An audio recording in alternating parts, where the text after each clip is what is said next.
que esto es un verdadero acto de amor hacia Marcelo Díez. Cuando usted habla de irreversibilidad del caso, no lo dice usted, lo dicen profesionales médicos, ¿es así? Sin dudas, en la causa, en el expediente, hay más de 13 dictámenes de bioética de las instituciones más importantes del país, desde el INCUCAI, pasando por la Asociación Argentina de Terapia Intensiva, el Ministerio de Salud de la provincia de Neuquén y, por supuesto, el perito oficial, el doctor Lozada, que hablan, insisto, de un estado vegetativo, persistente e irreversible.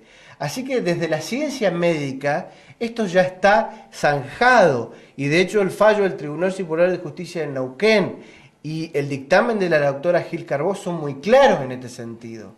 Pero bueno, estamos esperando el fallo de la Corte con expectativas porque yo sé que esta Corte va a ir en el mismo sentido, que no es ni más ni menos que encontrar el sentido común en la justicia, un sentido común que debería ser el más común de todos los sentidos, pero cuesta mucho encontrarlo. Imagínense la cantidad de años que tuvimos que transitar para poder reencontrarnos con el sentido común en la justicia.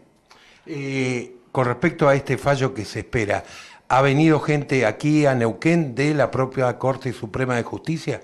Sí, hace unos meses, le diría que hace 2 o 3 meses, la Corte, entiendo yo que con muy buen criterio, quería ratificar o no que todos los dictámenes médicos que existen en la causa sean correctos o estén actualizados. Bueno, emitieron digamos, una resolución en ese sentido y gente del Cuerpo Médico Forense de la Corte Suprema de Justicia de la Nación vino a verlo a Marcelo, elaboró un diagnóstico que hoy lo tienen todos los ministros de la Corte, así que yo creo que la Corte tiene todos los elementos a su alcance para fallar, y ojalá que falle de derecho. ¿Y por qué digo esto? Porque en el marco de un Estado de Derecho hay que fallar con la ley, hay que fallar en el marco de un Estado laico. Usted me dirá, ¿por qué está diciendo si es una verdad de perogrullo?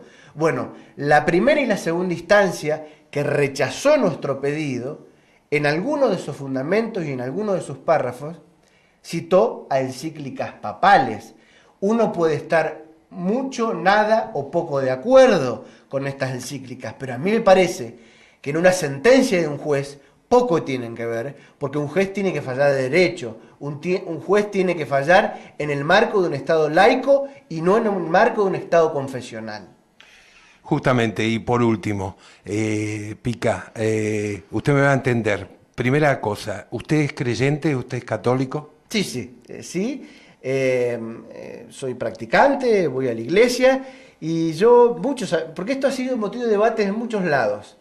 Y yo siempre digo que el mejor ejemplo de lo que significa la muerte digna lo dio Juan Pablo II. Juan Pablo II eligió morir al pie de la Plaza San Pedro con sus seguidores y no en una clínica de lujo del Vaticano. Me parece que ese es el mejor ejemplo para nosotros, los católicos, de lo que significa morir con dignidad.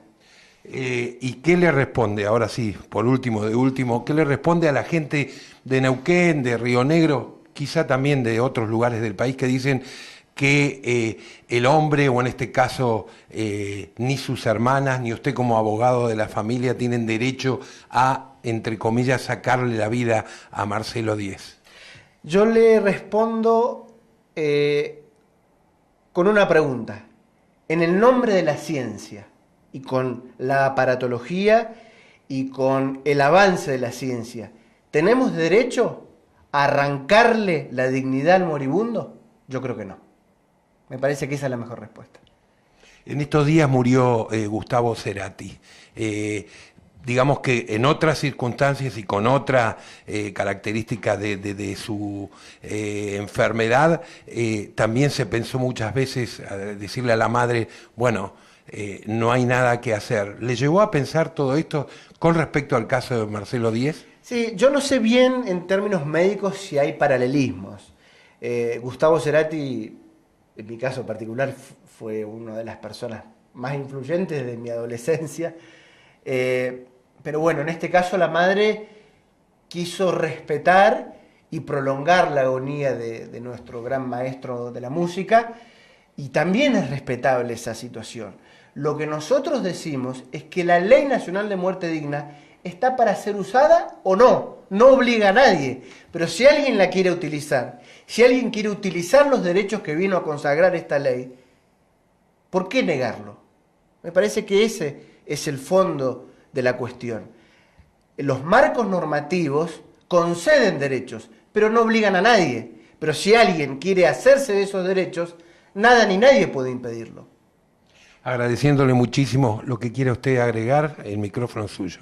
No, simplemente que yo aprendí muchísimo, muchísimo desde lo profesional y desde lo humano, porque la fortaleza que han tenido las hermanas de Marcelo y este acto de amor que significa, como alguna vez me dijeron, poder despedir a su hermano, me llenó de muchas respuestas que hasta ahora eran solo interrogantes. Y sobre todas las cosas, y yo le pido a la gente que cuando alguien o cuando alguno de nosotros levantemos un dedo acusador ante cuestiones de estas características, pensemos en el otro. Pensemos en el sufrimiento de una familia que en este caso hace 20 años que está esperando respuestas y está esperando poder despedir a Marcelo.